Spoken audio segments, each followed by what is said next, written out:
C'est la fin du repas de Noël ou de fin d'année, tu es assis sur le canapé et tu sens que tu as trop mangé. Et là, cette petite voix dans ta tête commence à te dire « Pourquoi ai-je repris une deuxième part de bûche? Je n'aurais pas dû. » Cette scène te parle? Si c'est le cas, reste avec moi, tu es au bon endroit.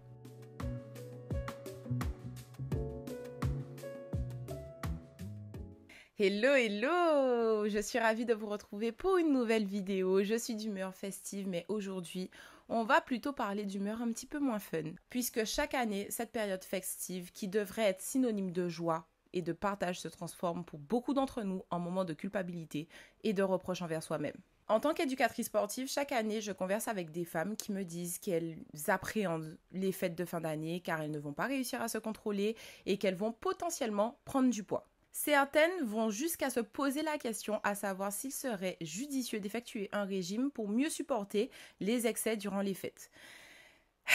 Asseyez-vous, il faut qu'on parle. Il faut vraiment qu'on parle. Tout d'abord, on va commencer par déconstruire certains mythes autour des fêtes qu'on alimente constamment sans même s'en rendre compte. Le premier concerne le fait de se dire « Ah, si je fais des excès, je vais ruiner tous mes efforts de l'année. » Alors, une alimentation ou un mode de vie sain ne se joue pas sur 1 ou 2 repas, mais sur la constance tout au long de l'année. Les fêtes représentent qu'une infime portion de ton quotidien et pour garder un équilibre, il faut que tu aies des moments de plaisir. Et ne t'inquiète pas, des stress, on ne prend pas de poids ou de gras en une nuit.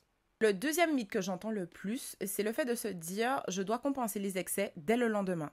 Alors, compenser le lendemain par des restrictions sévères ou du surentraînement renforce le cycle de culpabilité et de contrôle. Lorsque tu veux compenser le lendemain, cela active davantage les mécanismes du stress. Donc, pour obtenir les effets inverses, adopte une attitude bienveillante envers toi-même. C'est bien plus efficace pour maintenir un équilibre mental et physique. Le troisième mythe que j'entends également le plus, c'est qu'il faut absolument rester raisonnable pendant les fêtes. Bon, chercher à tout contrôler lors d'un moment festif peut t'empêcher de profiter pleinement de l'instant.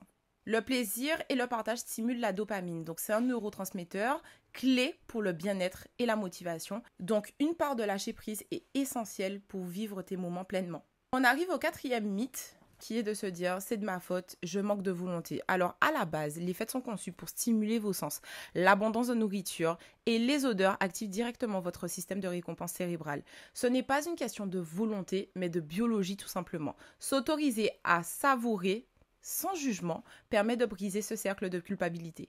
Et enfin, le dernier mythe, c'est le fait de se dire que les excès des fêtes vont forcément nuire à ta santé. C'est exactement pareil que le premier mythe. La santé se construit sur le long terme. Quelques repas plus riches en quelques jours n'auront pas forcément d'impact significatif si dans l'ensemble, vous avez une hygiène de vie équilibrée, quoi. Le stress et la culpabilité, en revanche, peuvent avoir des effets négatifs réels sur votre corps.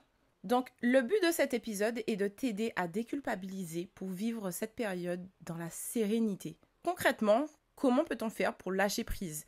Alors, la première astuce que je peux te donner, c'est de réévaluer les excès comme une part de la vie normale. Tu culpabilises après un excès et cette réponse est due au fait que tu considères les excès comme étant une limite à ne surtout pas franchir et que ce n'est pas acceptable. Donc, si tu arrives à voir les excès différemment, tu n'auras pas la même réponse. Au lieu de vous dire « Ah, j'ai trop mangé directement », essayez de vous dire « Après tout, je mérite clairement de me lâcher de temps en temps et ça fait de moi quelqu'un d'humain ».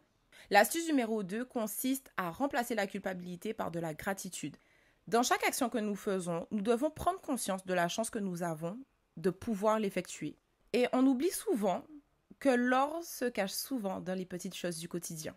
Quelque chose de normal et de banal pour nous peut être un trésor pour une autre personne qui n'a peut-être pas cette chance de vivre cette expérience. Et ce simple changement de perspective apaise l'esprit et permet de profiter pleinement des fêtes. Alors, prends l'habitude de t'installer confortablement, prends un chocolat, prends un thé et autorise-toi à lâcher prise tout simplement. Les fêtes ne sont pas et ne devraient pas être un moment pour prouver que vous êtes parfaite, mais pour être simplement humaine. Et votre valeur ne se mesure pas à la façon dont vous gérez vos repas de fête, loin de là. Donc offrez-vous le cadeau de la bienveillance. Et voilà, cet épisode est déjà terminé. J'espère qu'il t'aidera à passer de bonnes fêtes. Le plus important est de comprendre que la culpabilité est une réaction naturelle, mais rien ne nous oblige à la subir, tout simplement. Reprogrammer ses pensées avec des pratiques comme la gratitude pour profiter pleinement ou accepter l'imperfection et voir les fêtes comme un moment d'équilibre global durant lequel on a le droit de décompresser et de manger. Si cette année, vous fassiez un pacte avec vous-même, celui de profiter pleinement, sans culpabilité et de savourer chaque moment comme un cadeau que vous vous offrez à vous-même.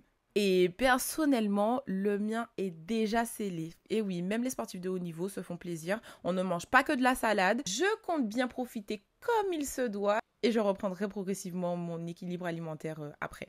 Si cet épisode t'a plu, n'hésite pas à le partager et dites-moi en commentaire quel petit pas allez-vous mettre cette année pour lâcher prise. Ciao, ciao!